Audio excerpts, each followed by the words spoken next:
What's going on? What? Come here. Come on. Sorry, somebody's being very needy today. What's going on, folks? Ted from Nerd Immersion here, and it's time to finally talk about what happened at GenCon. I know, you're very excited. Yeah, so there's obviously a ton of announcements at GenCon this year, and we could obviously sit and go through the entire keynote speech, which would be very cool, but I also feel like going through the whole keynote speech, that's an hour-long keynote, and really, they did a pretty good job, Adora, of distilling down everything on D&D Beyond in an article on D&D Beyond by Dan Ayub, who's the head of Dungeons & Dragons, that came out a little over a week ago. So I figure we can go through that, and then there's like things we can key off of that to go look at other things. Like when we talk about World of Warcraft, because it's available for pre-order, we now know like all the things that are going to be in it, so we can talk about that. So let's go ahead and jump into this. By the way, there's going to be a ton of content rolling out. I'm finally back and settled to a point where I can actually start making a lot of content. I've uploaded my 6 interviews that I filmed over at GenCon, so those will be slowly rolling out over the next couple days as well. But I know a lot of you want to see this. Also, I have both of the Arcana Unleashed books here with me. Later tonight, by the time you're seeing this at 9 p.m. Eastern Time, I will be going live, doing a live stream, where I'll be answering questions you have about Arcana Unleashed. So feel free to jump into the live stream, and I can hopefully, flip through the book and answer what questions you might have. So if you like this kind of content or anything else that I do here, please consider subscribing to the channel. And we're going to go ahead and jump over to this article. So here is Dan's article. As I mentioned, this is the D&D Vision keynote speech at GenCon, laid out the roadmap for what they're calling a, quote, new dawn of D&D. An epic slate spanning legendary settings, new video games, which was the Warlock game specifically. And our vision is a D&D that brings every kind of player to the table. Excuse me, whether you love classic settings or want to explore new worlds, whether you play in person, online, or a mix of both. This is across 52 years of history. D&D has never been had a more epic path charted, and we're excited to reveal it for you today. Here's everything that was announced. So first up here, we have Dark Sun. The reason you're seeing this is an age-restricted video, as there is a trailer for Dark Sun, but it is pretty brutal and gory, and we'll watch it, but I'm going to save that towards the end of the video here, and we'll come back to it. But it says Dark Sun, one of D&D's most iconically brutal settings, is back as 5th edition's first mature rated setting. The dying world of Athos is a horrid place where survival itself is an act of defiance. Magic defiles the lands, psionic creatures prowl the wastes, and a tyrannical sorcerer king rules through power and fear, or multiple sorcerer kings. So again, seems like our speculation about some of those subclasses that we had seen back in Unearthed Arcana and the Scion itself, it was in fact coming in Dark Sun, and that's sort of proof of it. This will be kicking off the season of Survival, which is next year. The season of Survival will pit your party against the full brutality of Athos in 2 books, Dark Sun Blood and Power, the gameplay expansion, and Dark Sun Edge of Oblivion, the adventure expansion. This is also important to note that this is the difference we're seeing now. Official terms for what we would call previously like a source book and a module. We are now using the term in 5.5 gameplay expansion and adventure expansion. Gameplay expansion is a source book full of player materials, like Arcana Unleashed is listed as a gameplay expansion, and then Arcana Unleashed Deadfall is listed as an adventure expansion, as is Edge of Oblivion. This is essentially the campaign. These first 2 books will release in English first, with French, Italian, German, and Spanish releasing later in 2027. This is also something we haven't seen before. You'll also be able to be fully immerse your table in the world of Athos with the Dark Sun map pack, the Dark Sun Dungeon Master screen, and this is the thing I was mentioning here, a limited edition player's handbook featuring alternative Dark Sun art. Now, again, this is not different content from what you have in your 2014 player's handbook. This is the same content. It's just Dark Sun art. So it's a complete reprinting of that. Obviously, if there was errata or things that were included, it'll be included in the reprint. But yeah, it will be just all Dark Sun art in this book, which is something we haven't seen before, a reprint of the Player's Handbook, which could potentially, right, who knows, maybe we'll see an Eberron Player's Handbook. If there's enough interest in other things, we might see that as well. All right. Now, this is the big one, right? Universes Beyond, D&D meets your favorite worlds. So this is something you've seen if you're a fan of Magic the Gathering for many years. The concept of sort of expanding D&D in this instance now beyond just the the world in which it's existed previously. And they do mention that there have been expansions for 5th edition. They mentioned Stranger Things. We had the Magic the Gathering crossovers with Theros, Ravnica, and Strixhaven. Minecraft, although it was just a couple of monsters, and Rick and Morty, which was just a box set, which was weird, but either way. It says, but now hand-picked collaborations with incredible franchises will bring even more extraordinary worlds to your table. We are calling this D&D Universes Beyond. Read more on the legendary adventures awaiting to be discovered. I will tell you, there was an audible groan in the room. I don't know if it came through on the live stream, but there was definitely, when they made this announcement, it was kind of like, in the room. But I have seen, from what I've seen, is there is a ton of interest in this Season of Champions, which is the upcoming season for the end of this year, which introduces World of Warcraft to the world of Dungeons and Dragons, which kind of makes sense and is a good fit given the fact that D&D and World of Warcraft sort of have a interesting connection in the past. So we do have a trailer here. We're going to go ahead and watch it. It's a very short little video, but we can go ahead and do that.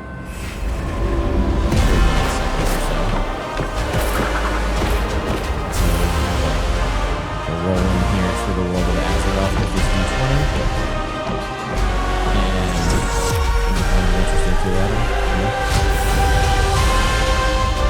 Again, a very simplistic trailer, but it gets the point across. You can see various heroes from the world of Warcraft, as it were, and then D&D Beyond Updates. So nothing too crazy, but either way, there we go.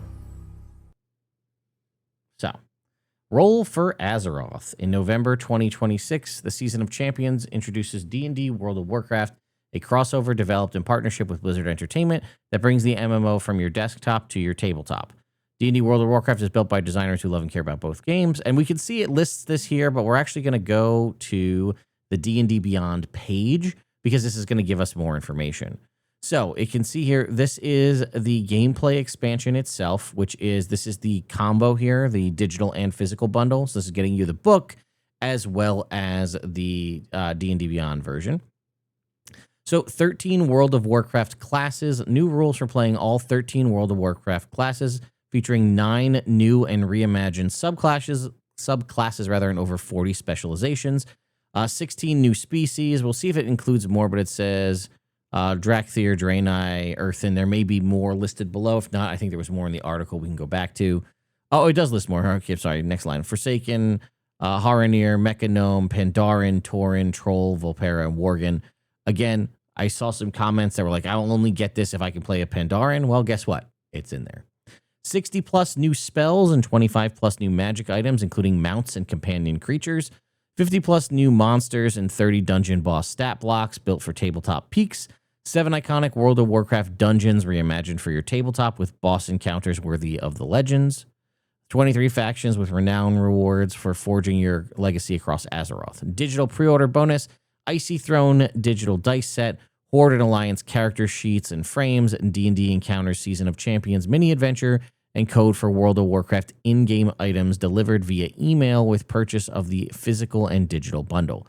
So, more importantly, again, if you're looking for exclusive content, if you're picking this up, you also will get codes for usage of things within World of Warcraft.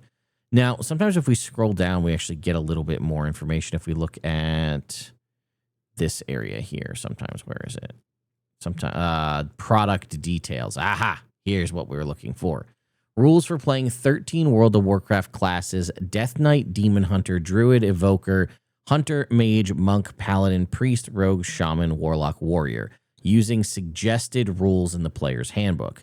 6 brand new subclasses, so these are all new. This is the Oath of the Ebon Blade Paladin, the Oath of the Holy Paladin, the Demon Hunter Ranger, the Shadow Domain Cleric, the Discipline Domain Cleric, and the Path of the Elements Barbarian. We are also getting 3 updated subclasses, so these are older subclasses being reworked. So we have the Swashbuckler Rogue, which we know what that is, and that was basically one that almost made it into the 2024 Player's Handbook. It made it to the last round of Unearthed Arcana before they cut it in favor of the Soul Knife. The Path of the Spiritual Guardian Barbarian, and the Warrior of the Mystic Brews, which I'm assuming is obviously going to be Pandaren based, but is sort of, I guess, they're calling it an updated subclass, so the only thing that can really be is the Drunken Master, just renamed. 40 plus specializations using suggested options from D&D World of Warcraft Player's Handbook. 16 species, Drakthir, Draenei, Dwarf, Earthen, Elf, Forsaken, Goblin, Haranir, Human, Mechanome, Orc, Pandaren, Tauren, Troll, Volpera, Worgen. So we're probably going to see other options like Blood Elf and other things listed under Elf. Same thing with Dwarf. Also Goblins, I guess, making their full comeback officially. Although, if those who were keen-eyed, Goblins technically made their comeback to the world of 5.5 in, I think, the Lorwyn book, because they had a couple of new species in there, but they also had Goblins listed in there. 60 plus new spells, 25 plus new magic items, including mounts and companion creatures, 50 plus monsters, 30 dungeon boss stat blocks, 7 dungeons, 23 factions. Again, it doesn't tell us what is going to be included, but a code for World of Warcraft in-game items delivered via email with purchase of the physical and digital bundle. Yeah, set for release on November 17th, which I believe November 3rd then is your early access date. So you'll be able to get it on D&D Beyond and at Wizards Play Network stores on November 3rd. So you can get it a little bit earlier. You'll get it 1 week early if you're a Hero Tier subscriber on D&D Beyond. You also can see some artwork here, right? Some that you may not have seen before. A little bit of artwork to show off here. So, and we even have the countdown here. And then obviously you can get digital or physical or the combo here as well. So if we were to go back, it says you can learn more here. Is this just the D&D Beyond link? Oh, no. Okay, we're going to check that in a second too. Okay. So it is available for pre-order now, as mentioned. And we'll also release in French, German, Italian, and Spanish. I know, buddy. It's exciting.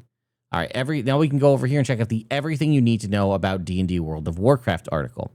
First of all, check out the sick alternative covers. So it says, snag legendary loot with the D&D World of Warcraft Collector's Edition Ultimate Bundle.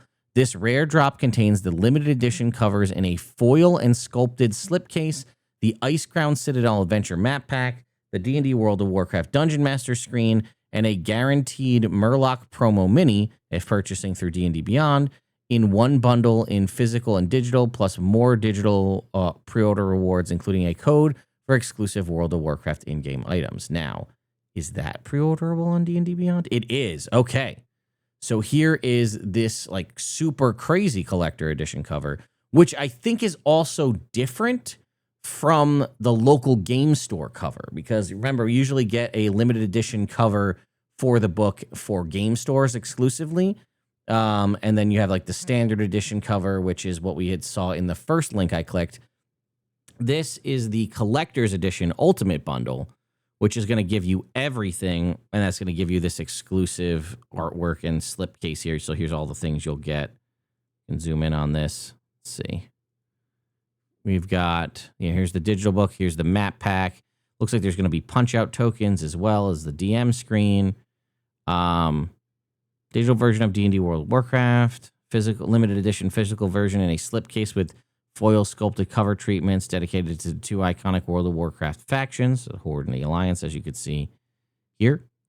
And the pre-order bonuses, you'll get all that, but you'll also get the Icecrown Citadel Adventure map pack for forging your party's legacy across one of Azeroth's most legendary strongholds, and then the DM screen as well. Okay, so again, 6 new subclasses. We already talked about those, as well as the 3 reprised, the 16 different species options, in addition to new WoW mapping rules for 5 existing species. So that would be things like the dwarf and the goblin, elf, and so on. New spells and magic items. Okay, this is something we didn't read before. And questing is only half the story. Pick up professions, a brand new mechanic to D&D to customize your hero between quests, turning downtime into space to craft gear, tinker on trinkets, and prep upgrades. Again, crafting is always a huge part of any MMO, so I'm curious to see how that differs from what we already have. It also lists a couple of the spells here: Rune Strike, Demon Spikes, Moonfire, and more. 50 monsters. Here's some new artwork too as well that we haven't seen before. 50 monsters and 30 dungeon bosses with stat blocks. Again, some more artwork as well. Yeah, here is the dude.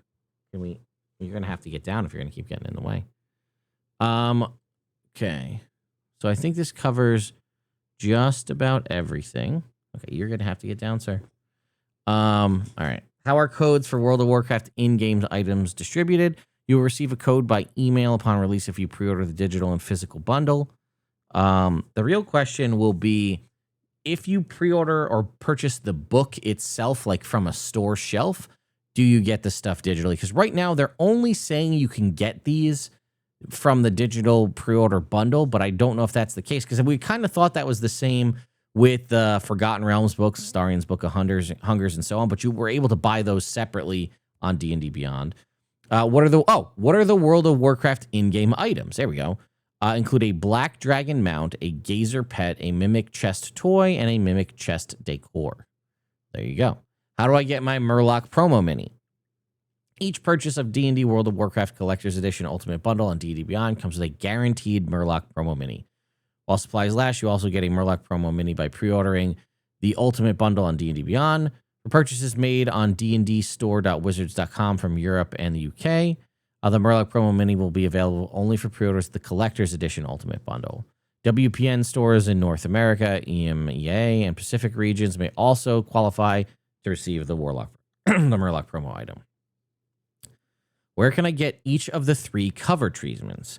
Traditional, neon ink alternative cover, and collector's edition. So that's actually something we haven't seen, right? Because we've only shown the standard cover and the collector's edition cover, but there is the neon ink alternative cover. So we're going to find artwork of that here in just a sec. Okay, so let's go. WoW D&D neon ink alt cover.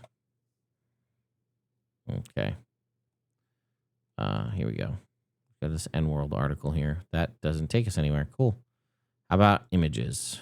Yeah. So here it is. So this is man, that really is busted, huh?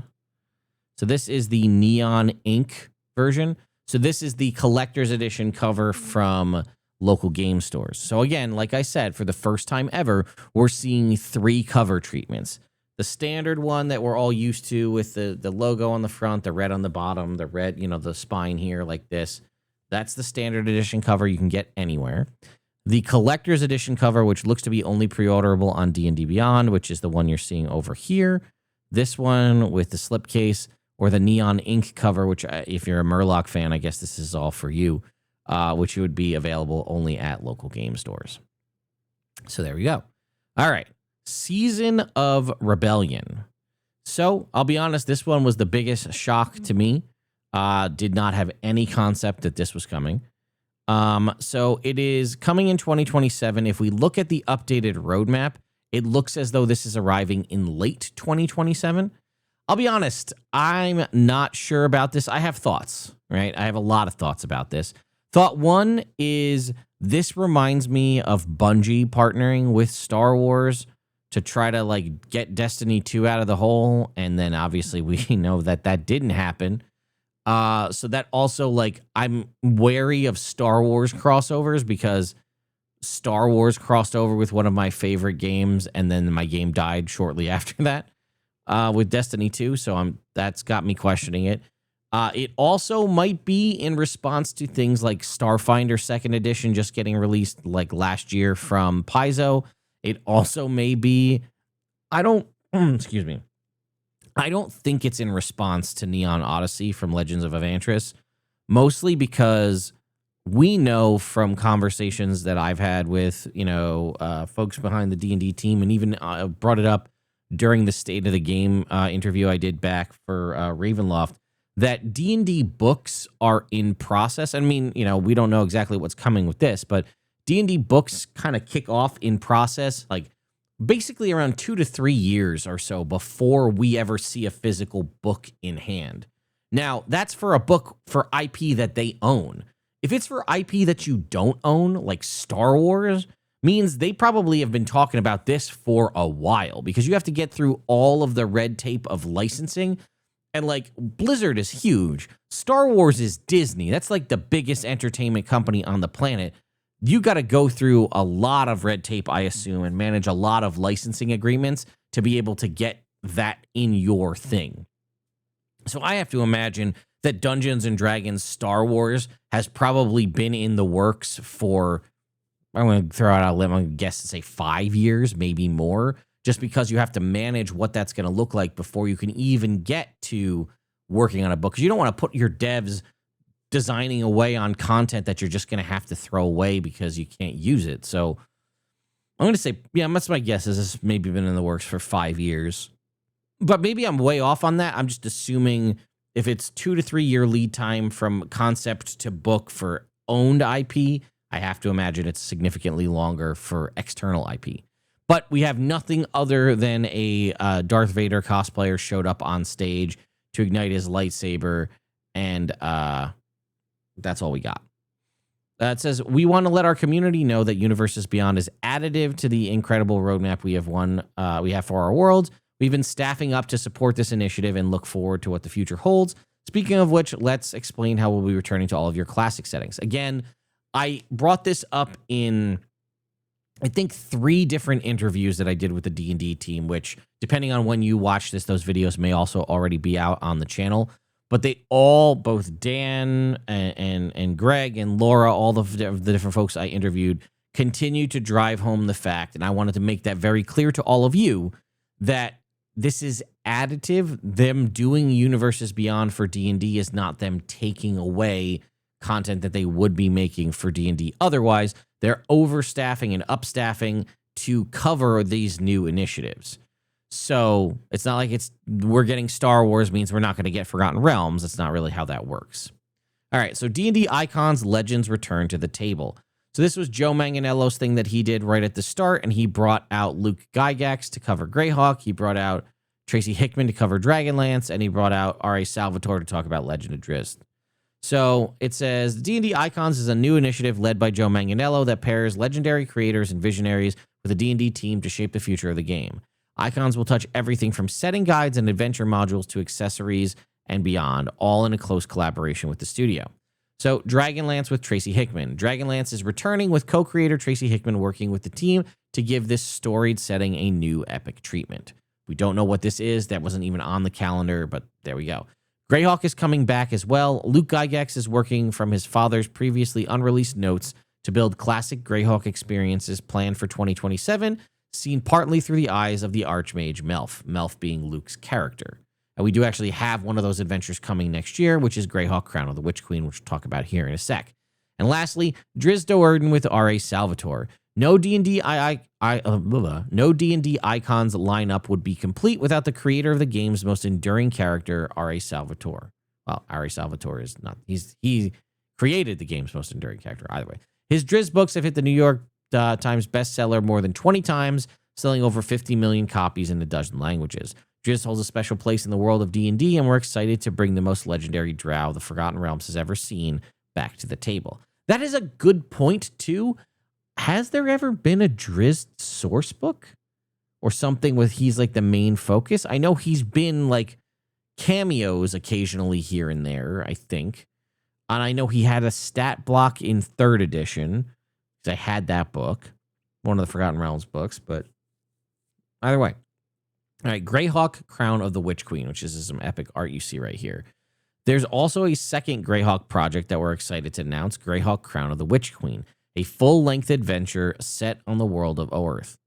It expands the story of Drelsna, the vampire daughter of Igwil the Witch Queen, better known to many players as Tasha, first introduced in Gary Gygax's 1976 classic S4, The Lost Caverns of Sojanth.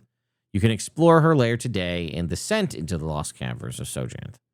The adventure follows Drelsna's attempt to become Greyhawk's newest Witch Queen. Again, this is not pre-orderable. If I can find the roadmap, we'll pull that up here in a second. But the roadmap does show that that is coming in 2027. And to note that Greyhawk Crown of the Witch Queen, which is another adventure, by the way. So we're not only do we have Deadfall, we're also getting a new adventure in Greyhawk Crown of the Witch Queen, and we're getting a new adventure in Dark Sun. So we're getting 3 campaigns, which is great because we've seen basically nothing in the form of campaigns for 5.5e. So this is great to see. And again, this Greyhawk Crown of the Witch Queen is different than what they're talking about here with Greyhawk with Luke Gygax, because it even says there's a second Greyhawk project, which means this is one which is separate from this one. And another super exciting thing, which means, again, more content for us as D&D players, is new studio partnerships, Ravenloft, Eberron, and the Forgotten Realms. So what we're going to see here is says 3 new studio partnerships will bring official content to more D&D settings. A return to Ravenloft and the Domains of Dread with Ghostfire Gaming in 2027, an Eberron adventure featuring the Lord of Blades from Visionary Productions in 2028, and new Forgotten Realms content from Cobalt Press also coming in 2028. Each release will be available both physically and digitally, with more partners to follow. So again, this is what I would officially call second-party productions. This is something we really haven't seen in like making it well known. Again, I've talked about this before in the past, but if you're unaware, the original campaigns written for 5th edition, the first 3 or so were not written by Wizards of the Coast. The Horde of the Dragon Queen and Rise of Tiamat were written by Cobalt Press. I believe, let's see, Princess of the Apocalypse was written by, I want to say, Sasquatch Games, and Out of the Abyss was written by Green Ronin Publishing. So those main first 3 adventures, which also happen to be all ones that went to level 15, coincidentally, were not written by Wizards of the Coast. They were subcontracted out to other studios. But they weren't like, that wasn't like a well-known thing. If you read in the book, it said it, but they weren't like touting it as a selling point. Now, it also says more to come, so who knows what else we'll see. You'll also hear more about some stuff to some degree in the interview I had with Greg Billsland. I did specifically bring up other settings that were Mystara, and I also brought up Ghostwalk, settings that not a lot of people like that are still out there that do have their fans. But what I'll say, I said it in that interview, I'll say it again here. If you have a setting that hasn't seen the light of day or you'd like to see more content for officially from Dungeons & Dragons, start beating that drum and drive up your interest and make your interest known on the internet. Get people out there talking about it. They said what they're doing with this is they're largely focusing on the most popular settings first before they start to delve and go into other things that maybe are a little bit less popular.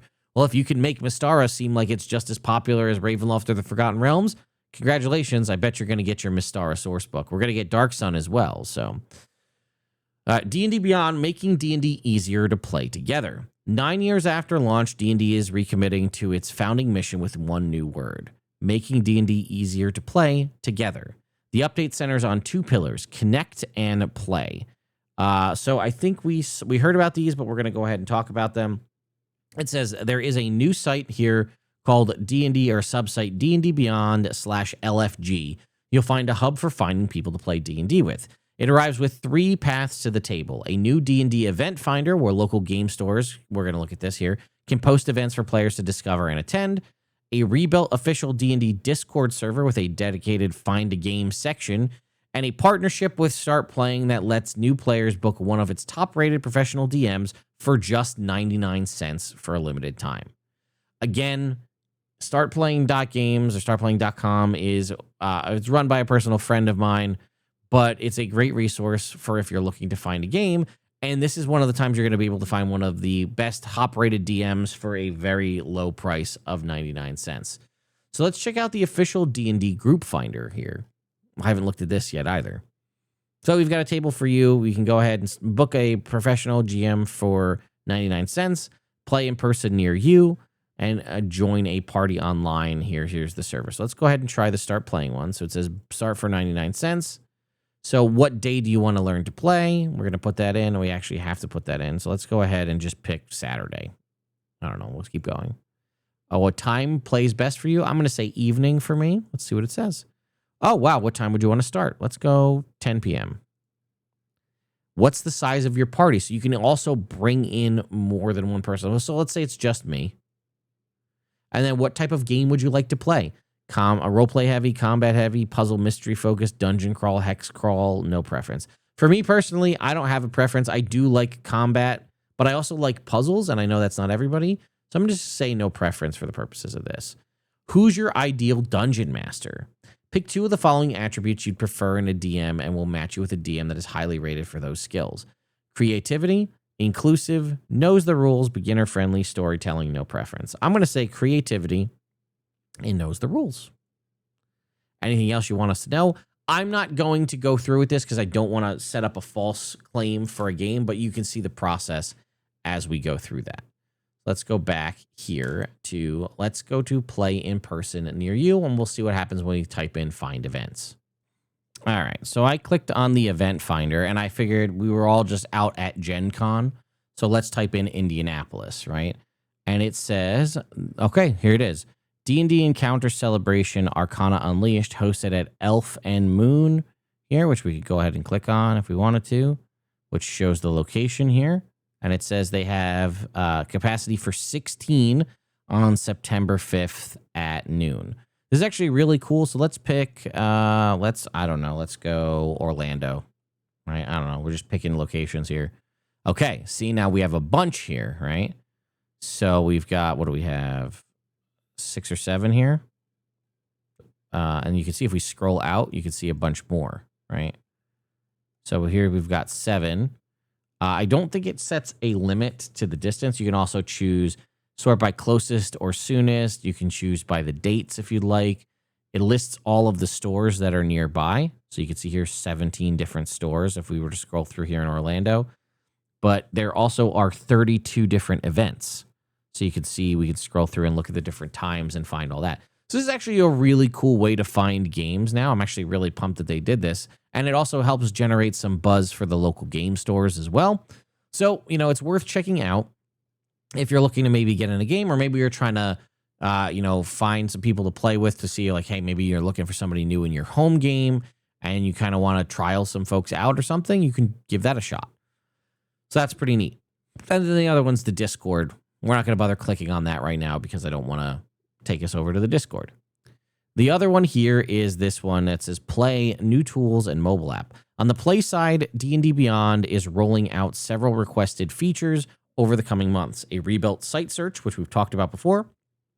New DM prep tools, including a scene manager, map pins, and bookmarking, and mapless DM tools for running encounters without utilization of Maps VTT. Again, I like Maps VTT, but I recognize that a lot of folks don't necessarily care about that, so the tools will help support you there as well. And an all-new D&D Beyond mobile app is also in development, built from the ground up to make in-person play easier. Powered by a new rules engine developed over the past 2 years, the app is designed to surface the right role or reference quickly during a session. An early version is planned for early 2027. We'll add features based on player feedback. So this is actually, they're going to show it. And I really like this because essentially the app is like, in my mind, the app is like a lesser version of the browser version at the moment. But, you know, certain things you want to have people engaged. And I do know sometimes people get lost in the sauce, on tablets or phones. So having things kind of a little more sleek and tight will work a little bit better. So let's go ahead and check this out. So we can go ahead and see. This is all right, so look. Saving throws, skill checks, bonus actions, attacks, spells. We got this little radio menu here. And again, here we can see here's the party. Here's your character. You can see your AC and your speed and your hit points right there. You've got the little ring around you. This looks like a familiar over here. And we've got offhand, we've got Eldritch Blast, we've got main hand, short sword, table, act, react. We could see all of these different options. Here's the resting mechanics, character info. We go ahead and what did they're changing their die type. So they must have clicked on wherever that was in the middle there. Click that, change the die type. Here's all your dice. Pick the die you want to roll. Roll 2d20s. Boom. There you go. There's your roll. Done. Nice and sleek. Okay, look. Did you see that? It's going to have connectivity to D&D Beyond Maps. You can see the different characters here on there, and they make their roll, and you can see it over there. Cast a spell and attack. Okay, here comes. We hit this button down at the bottom. Let's just follow that. So we hit, looks like we hit quarterstaff maybe? Oh no, we hit that button. Okay, and it brings up our spell list, or what you want to do. Quarterstaff, sling. So this will pull up your different attack. Things probably listed as the attack buttons on your character sheet. Thorn Whip, Healing Word, Entangle, Moon, Cure Wounds. Let's see if we're going to Healing Word. And we're going to go ahead and see that there's the roll. We're going to pull up your character sheet, swap out items and things. There's your D20, Thorn Whip. There's the tackle. It pops up. Did you see that, though? That was nice. It actually gives you the pop-up option for Lucky right on it, as opposed to doing that. That's actually huge. Oh, my. Look at this. Add manage modifiers. A situational bar. Thank God. Okay. Hey, if somebody's going to add something to your roll or you have a specific magic item or whatever, you can go ahead and add in that information, and it even prompts you to roll Lucky if you'd like. And look, they rolled a natural 20. It even has a little cool pop-up there for critical hit. All right, we're going to long rest. Hit the long rest button. Okay, short rest, long rest. Okay, tap that. Reset max HP changes during rest. Reset all conditions. Recover, blah, blah, blah. List all the things. Go ahead and hit take long rest. You can also manage your spells and equip and attune right from it. It prompts you to do that as well, which is great.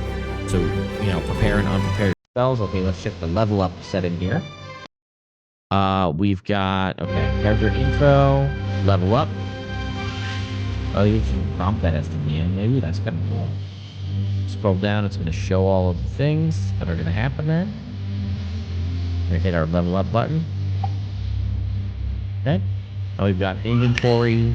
We can easily drag and drop them onto other characters, which is great. And it gives you a little pop-up that someone just dropped the healing potion onto you and shows the healing.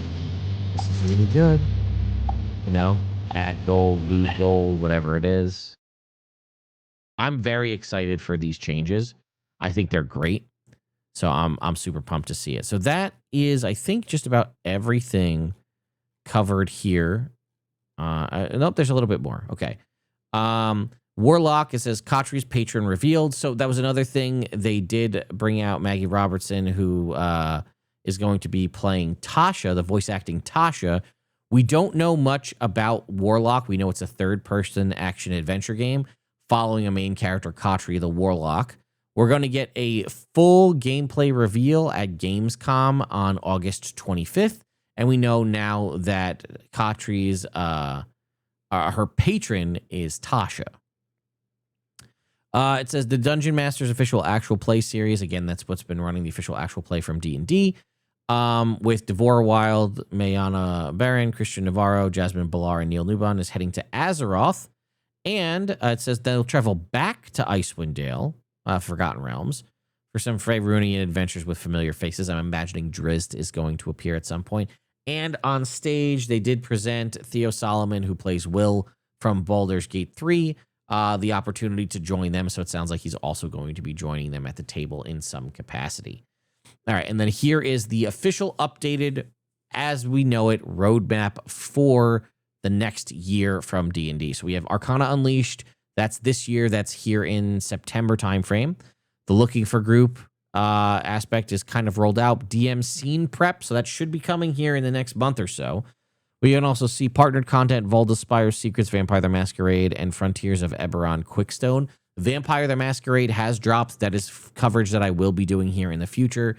Frontiers of Eberron is a new Eberron piece we're going to see. I think that's also from Keith Baker. We have the Season of Champions. That's going to round out the latter half of this year. That's going to have the D&D World of Warcraft crossover there in November, which also should bring with it new DM tools, improved site search, mobile play mode, and a campaign creator mode for D&D Beyond, which is awesome. That will also bring to D&D Beyond the Magus class from, is that Sterling Vermin? I'm not sure. Herbarium, a new Obojima, and Floral Dragons. We're going to have Season of Survival kicking off early 2027 with Dark Sun. The Season of Sword and Sorcery in the middle of the year there in 2027 with Greyhawk. That'll be Crown of the Witch Queen. And then I believe if we're only doing 3 seasons a year, Season of Rebellion rounding out the year with Dungeons & Dragons Universes Beyond Star Wars. Also, we know somewhere in there, we're not exactly sure where, will be the Ghostfire Gaming Ravenloft crossover as well. So that was a lot of information. So again, I really appreciate everybody who's coming out and listening to all this. This is a 40-minute video, but there was a lot of announcements and there was a lot to cover. So again, if you missed it, later tonight at 9 p.m. Eastern time, I will be doing the Q&A to talk about Arcana Unleashed. So feel free to come out and chat about that. Otherwise, yeah, I will see you on multiple videos that I'll be making over the next little bit. We're going to try to whirlwind finish the Ravenloft coverage that I didn't get to do. We got to talk a lot about what's going on with the Vampire the Masquerade stuff, because there's a lot of cool stuff there as well. And then again, we'll roll pretty much right into Arcana Unleashed full coverage once we get the early access, I believe, early September. So anyway, thank you all so much for watching. If you have any other thoughts and opinions, please leave them for me in the comments down below. I'll see you all next time.